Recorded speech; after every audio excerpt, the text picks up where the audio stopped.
Okay, welcome to the deep dive.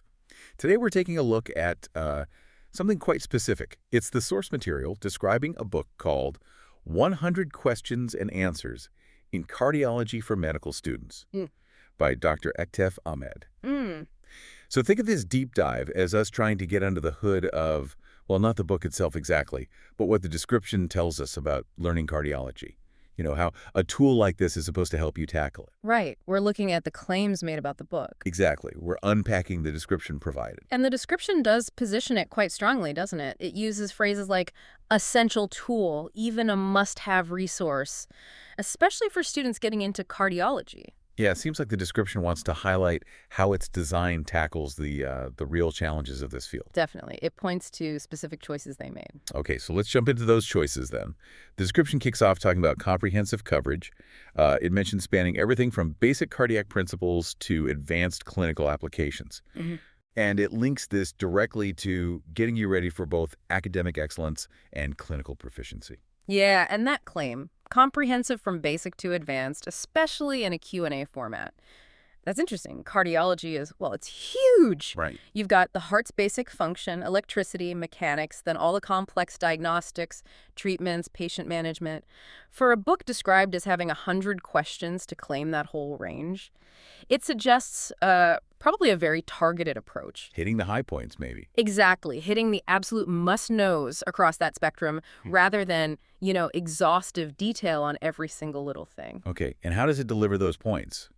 The description really leans into the engaging Q&A format. It says this is specifically to enhance learning and retention, Right. fostering active engagement, critical thinking, and a deeper understanding. And that really speaks to how learning works best in medicine. It's not just passive reading. This Q&A setup, the way it's described, it forces you to pull out information to apply it. It's kind of like the diagnostic process itself, isn't it? Good point, like you're given a puzzle. Yeah, you get a question, a scenario, and you have to actively retrieve the relevant knowledge. And the mention of critical thinking suggests it's probably not just simple recall questions. Right, maybe more like why this, not that, kind of. Exactly. Differentiating conditions, interpreting results, that sort of thing. Which ties straight into the next bit from the description. Real-world clinical scenarios.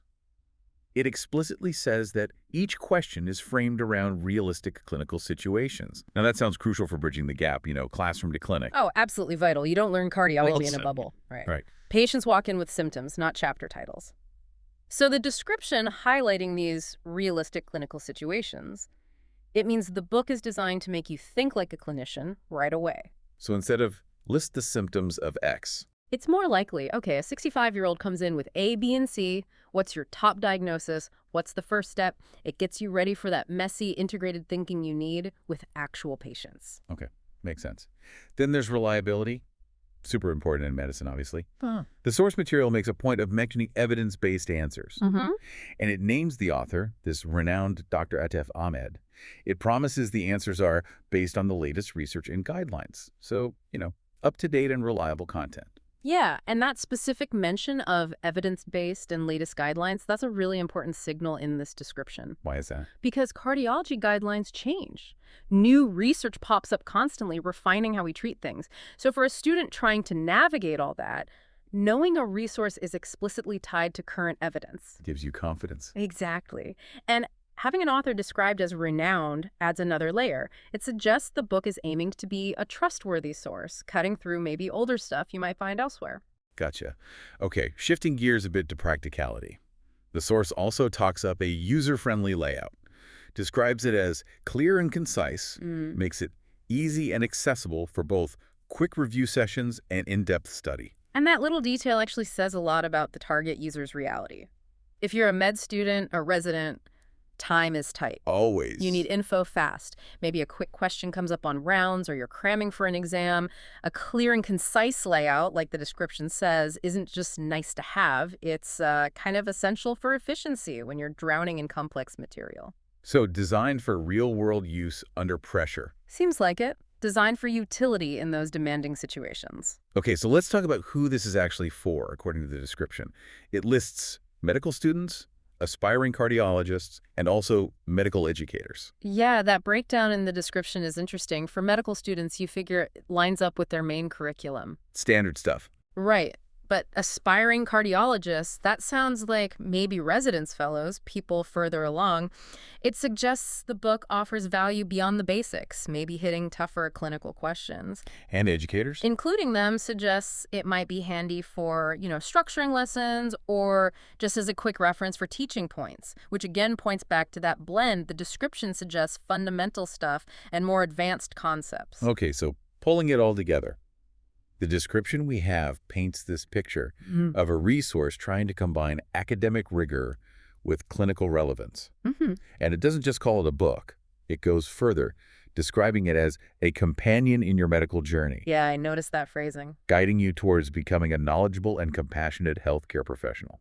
That's quite a statement, isn't it? It sort of elevates the described goal beyond just drilling facts, calling it a companion on the journey.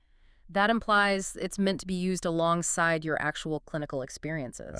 Not just in the library. And adding compassionate in there, along with knowledgeable, that touches on the broader aims of medical training that ideally a good resource should support somehow. So based purely on this description, we've looked at, highlighting comprehensive evidence-based stuff, the Q&A, the realistic scenarios, easy layout, aimed at students and future specialists. It really sounds like a tool designed very specifically to tackle how hard it is to learn cardiology. Yeah, that seems to be the core message of the description. Focusing on active learning, real-world application, making sure it's current, all to help learners make that leap from theory to actually doing it. Okay, so here's the final thoughts. Considering that description, especially how it talks about combining academic rigor with clinical relevance and aiming to develop both knowledge and compassion, calling it a companion. What does that description suggest about what it really means to master cardiology? Is the implication just about getting the facts and skills down pat? Or is there maybe something more the description hints at, about the art and science, maybe even the personal growth that a resource described like this hopes to foster in you?